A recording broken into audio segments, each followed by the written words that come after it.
Welcome to the show. Now please strap in for the truth and remember the words of the great Tom Cruise. I want the truth! You can't handle the truth! Now welcome to Off Topic on Porn.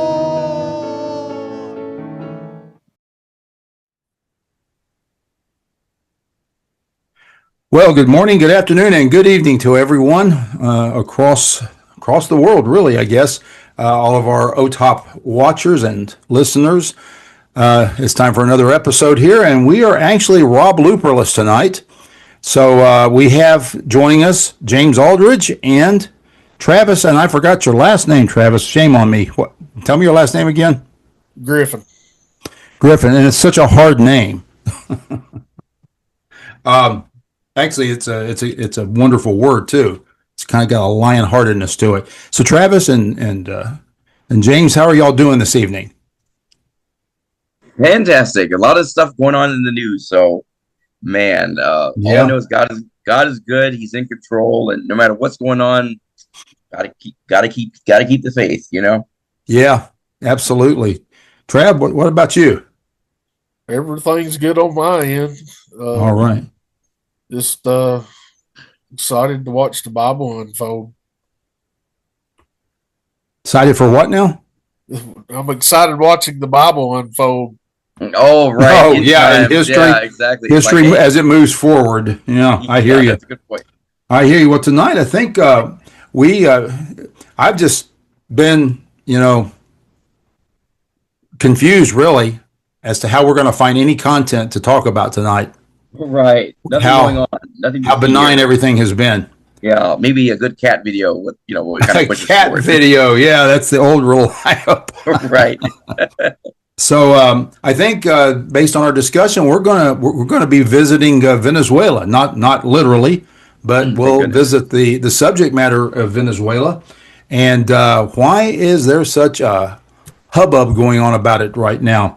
So James, I'll start with you. What are you familiar with the history of the conflict that we've been engaged in? And if so, could you give us a little background on that? And Trav, if you have anything to add, you can do the same. All right, that sounds fantastic. Yeah, one of these things that's difficult about this story is the fact that Venezuela really doesn't come up on the internet, doesn't come up in the American media too often. But it's a very important country. It has the world's largest, or one of the world's largest oil reserves, valued at about $300 billion. It's a rival to all these oil-rich nations. It doesn't really get talked about a lot. Venezuela is a huge supplier of oil to countries like Russia, China, Cuba, Iran, countries like that. So, and these are the most friendliest countries to the United States. So, in this whole power struggle, you have Venezuela, who's more allied to the enemies of America. Yeah. And so the issue is this Venezuela was led by a dictator. Of course, obviously we know from the news that Nicolas Maduro was the current president, but before that you had Hugo Chavez. Yeah. And the issue is there was American interest in the oil industry, but he socialized it. He basically stole it. He nationalized the oil and took it for himself. And this has happened before in more socialist leading countries. They have private companies come in and develop their oil reserves. And then once it's profitable, hey, let's kick them out and just keep all the profits. So you have a situation where that's one major undertone to this. It's not the first time a country has had a regime change or been involved in a conflict. United States was involved in the military overthrow of Iran back in, I believe, 1950. That's part of the reason why they hate us. And it's not like America's the only country. Other countries throughout the world do this as well. So oil is a big issue, and also cocaine is a big issue. Venezuela is a huge exporter of cocaine to the United States. Yeah. Travis, you got anything on that? Yeah, I want to add something to that. And this is something that's not looked at a lot. Is everybody's focused on the oil. To me, that was not the threat. The threat is location. Venezuela was allowing Russia and Iran and China to build forces on their land, which provides a direct land route into the United States through the southern border, which has never been accomplished by any of our adversaries previously to this. It's a huge national security threat. Yeah, absolutely. I could not agree more. And so. So this is actually a multi-layered issue, as I think most issues are. And I have noticed that there's a lot of voices, as you would expect, both pro and con when it comes to this initiative that took place. Now, what is the initiative that I'm talking about? The arrest of Mr. Maduro and his wife. And I think that, like so many things that happened throughout 2025, we're so used to in this country now a complacent approach to really big issues around the world. We're just not used to having a president and an administration who says, I'm going to do this, and then he just does it. It just gets done. And it doesn't matter if it's big. It doesn't matter if we know people are going to scream and holler and yell about it. It doesn't matter if it will be unpopular in certain corners. If he says he's going to do it, he's going to do it. And there's always good reasons for the things that he says he's going to do. This is one of them. And so, I don't know about you guys. I don't want all these drugs and these cartel members and these gang members imported into this country. And we were targeted. And that was just one of the issues. There's the international issue that Trav was talking about also. By the way, this idea that there is this equality of concept between the United States and Russia and China, and then you can toss in the Irans and the Syrias and all, and that everything ought to be, we ought to approach it as though they all have the same rights we do. That's not how international reality works. That's true. Look, if we're the strongest kid on the block, and there's a bully or several bullies on the block, and those bullies are pushing smaller kids around, do we say, well, we need to let the other bullies have their space? Or do we go deal with the bully? I'm just asking.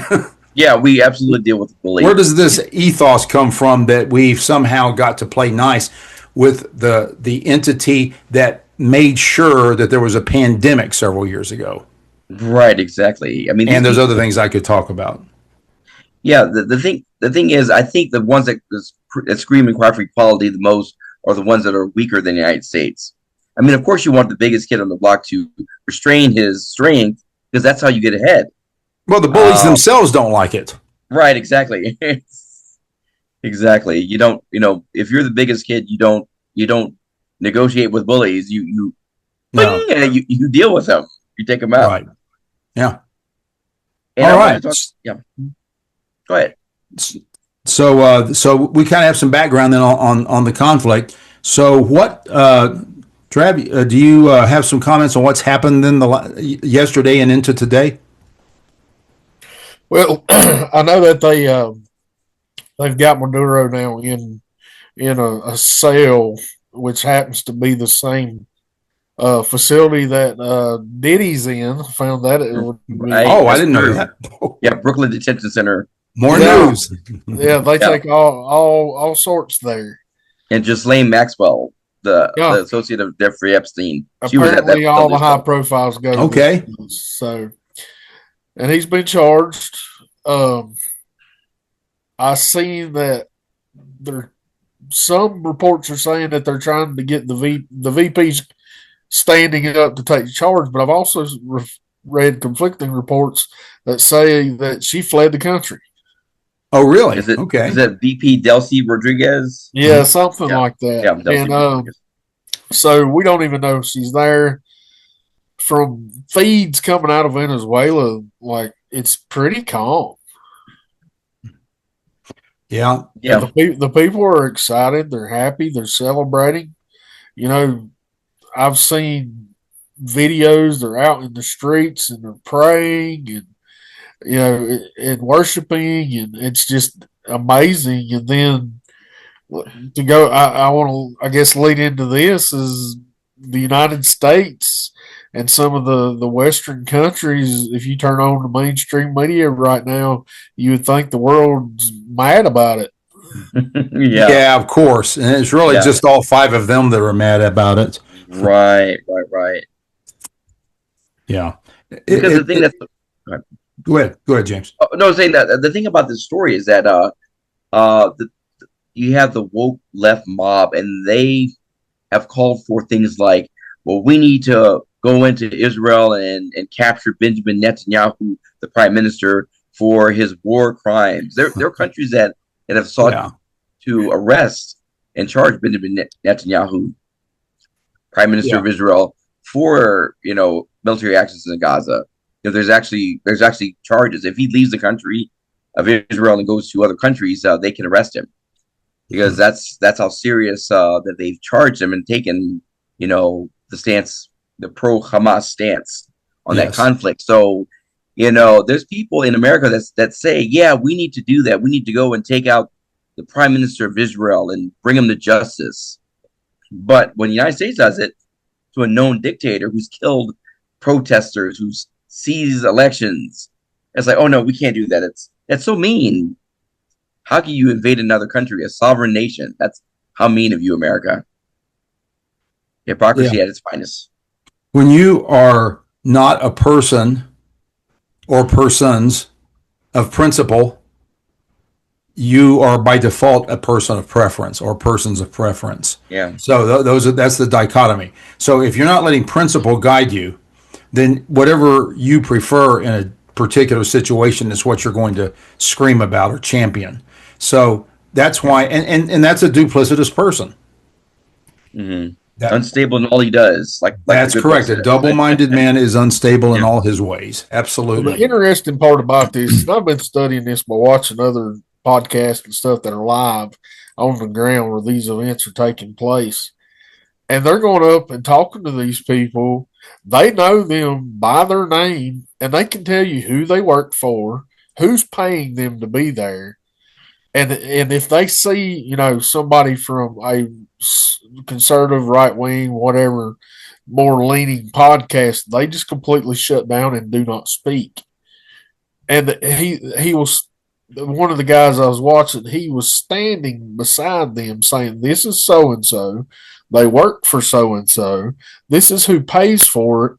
And I've seen them at 10 to 20 different rallies for 10 to 20 different issues. They're being paid. They're on the payroll. They're professional protesters. And then you'll see the mainstream media standing beside them, and they always get as close as they can to them to make it look like an enormous crowd, when in reality it's usually like 100 people, and they're all on the payroll. Mm-hmm. Yeah. Tactics. Yeah, tactics. Here's another tactic in America. I've noticed that we're now listening to people like Taylor Swift and Kamala Harris. What do you say, Taylor Swift? And why do we care what Taylor Swift says? These are the people that are being asked to weigh in on what's going on in Venezuela. I mean, I'm sorry, but she may be a talented singer, I guess, but I don't think I want to take foreign policy advice from a pop star or an actor or recording artists. That's crazy. We have a problem in America that we have taken and made what we call the so-called elites. Automatically, they know everything about everything. Right. Yeah, exactly. That's it's just like Bill Gates, the scientist. Yes, right. Yeah, right. I was like, when did you study science? Didn't you drop out of college to start Microsoft in 1975? Like, yeah, why should we listen to you about anything?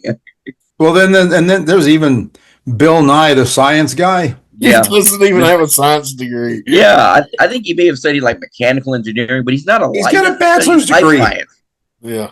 If you want to build a bridge, okay, I'll talk to you, Bill Nye. But our expert analyst. Yeah. If I want to know about the diversity of life, I'm not going to go to Bill Nye, the science dude. And look, I'll be the last guy to say that you have to have a degree to be knowledgeable in something. I know better than that. Correct. But come on, you're bringing on a perennial expert, and they're not, and they're going to topple apparently somebody based on their credentials or their status. No, it's not. It's not believable. So Yeah, anyway, exactly. we digressed a little bit, but I guess that's just us going off topic and staying on Yep. point, as Rob likes to say. So, It's in the name, man. It's in the name. so then I have seen, maybe you guys have too. I have seen that there have been different montages put together that show the reaction of the Venezuelans themselves to what has happened, and it's a very positive. I think, Travis, you alluded to this a while ago. It's a very positive reaction to what the Trump administration has done. So here's the thing. What he did is something that needed to be done. It's needed to be done for a long time. He finally did it. It's good for the Venezuelans and for the country of Venezuela as a whole. It's good for us because now we're going to stop this, at least one strand of this onslaught of human beings coming up to try to escape their country, because now there's nothing really to escape from. Things are starting to get better. Automatically, they're starting to get better. And we've stopped the proliferation, or at least done something about, to this point, the proliferation of the drugs that are coming in and the criminals that are coming in from that part of the world. Mm-hmm. So this is good for both nations. I think so too. Probably over the next however many months, we're probably going to see relations warm between the United States and Venezuela. This is a good thing. Reports that Venezuelans are speaking about going back to Venezuela. Yes, from here back to their home. And that's great. That's what we should want. Yes. They left because they were oppressed, but now things are better. They want to go home and rebuild their country to what it used to be. Venezuela used to have the third highest GDP in the world. Yeah. Mm-hmm. Yeah. They have the potential to be a very wealthy player on the world scene as a nation. But when you get this is why we don't want despots in any country, and this is why we need to watch. I'm sorry, but I'm not sorry. The leftist Democrat Party and the people they're trying to field into leadership for this nation. Because we don't need to be the big, gigantic Venezuela on the scene here in a few years. We don't need to do that, and we should not want to do that. And all you people watching this that vote for those people, get educated and get honest. And stop pretending that what you're doing is the thing to do just because you've never done it any other way. And you've been talked into the idea that people that are on the right are somehow to be despised. Most people can't even defend that, but they embrace it. So anyway, that's my little sermonette. Yeah, exactly. Hey, Ross, I wanted, can we pivot a little bit? I'm glad you mentioned Venezuela and its socialist type government. Yeah, and you mentioned something interesting, because we also had New York City, Zoran Mamdani and Mamdani. Yeah, people got all kinds of ways of pronouncing his name. Yeah, exactly. Yeah, remember, he was just elected. I mean, he just took office. Yeah, and it's been a real thread in the news. In his speech, he mentioned about collectivism. We need to embrace collectivism. Yeah, in New York City, in America. Yeah, the warmth of collectivism. The warmth of collectivism is hellfire warmth.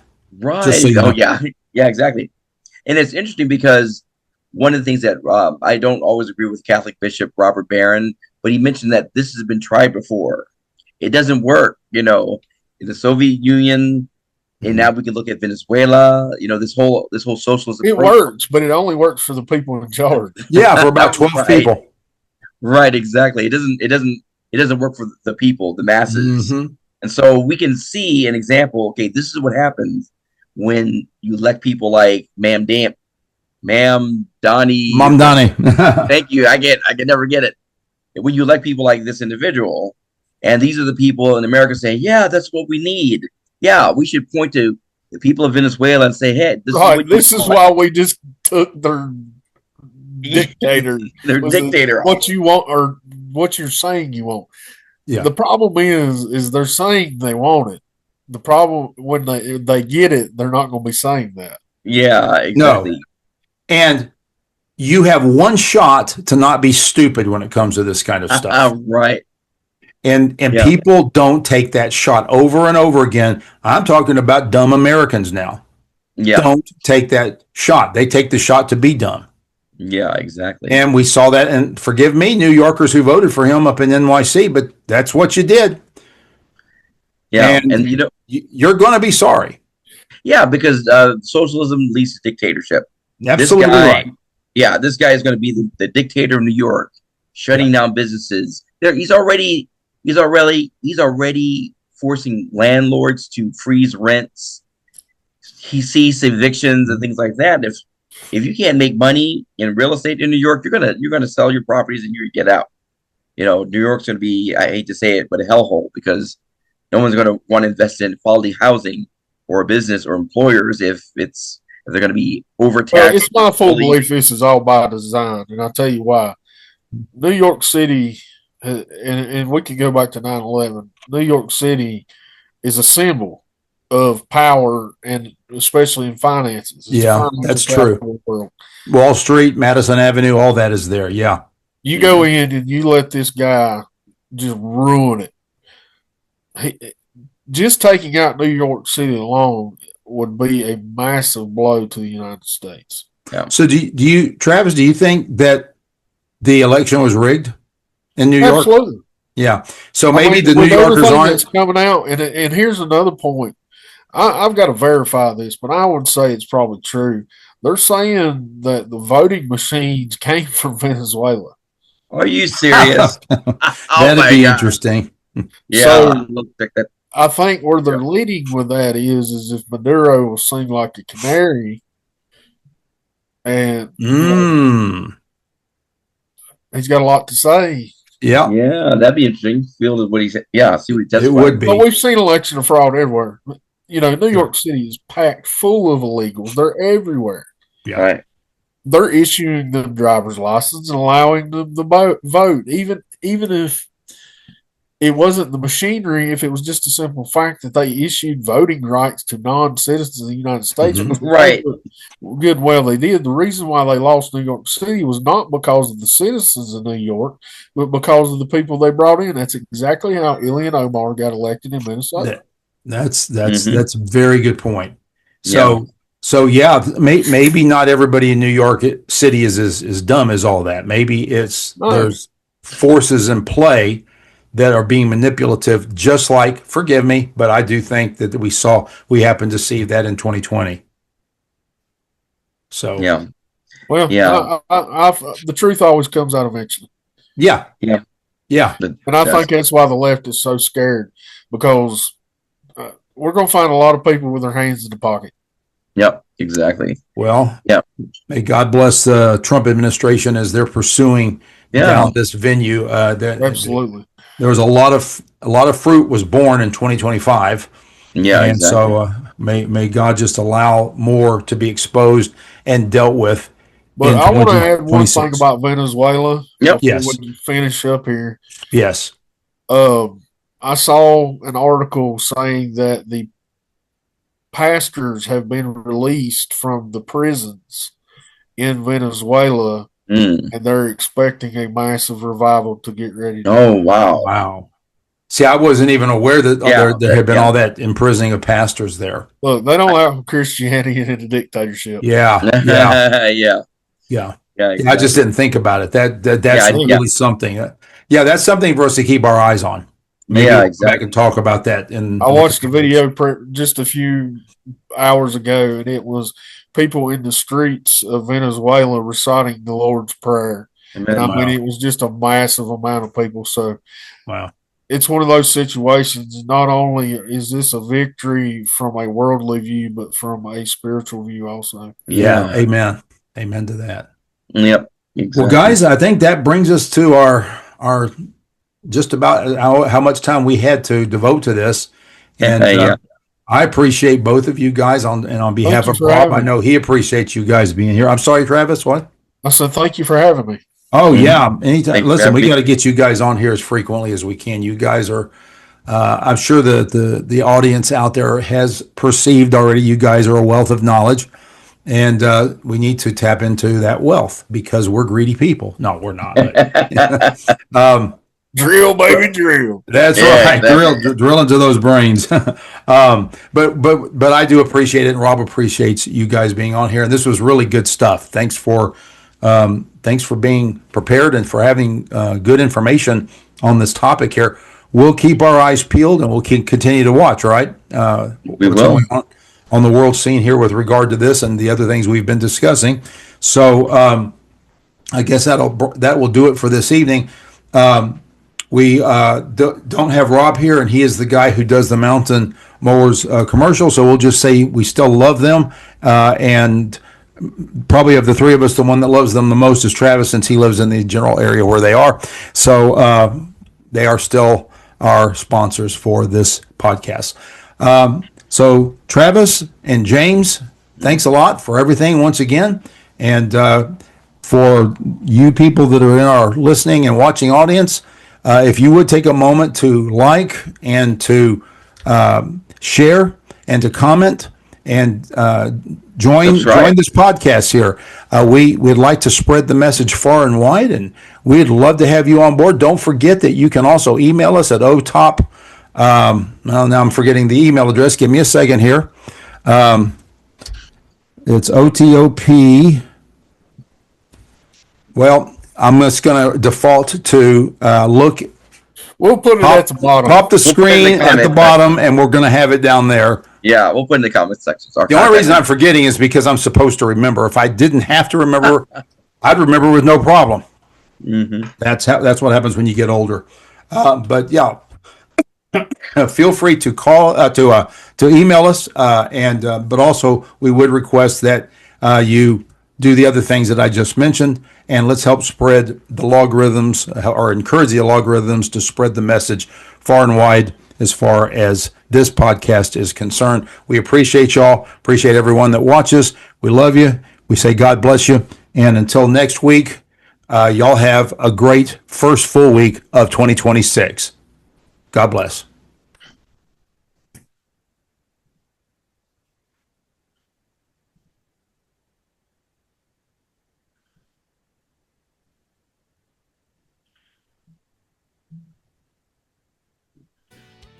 Thank you for listening today to Off Topic On Point. We want to remind you of our email address if you'd like to contact us. It's otopnow@gmail.com. That's otopnow@gmail.com. And as always, we want to leave you with this. It's okay to be off topic. Just make sure you're always on point. All right, we'll catch you on the next episode. Bye-bye.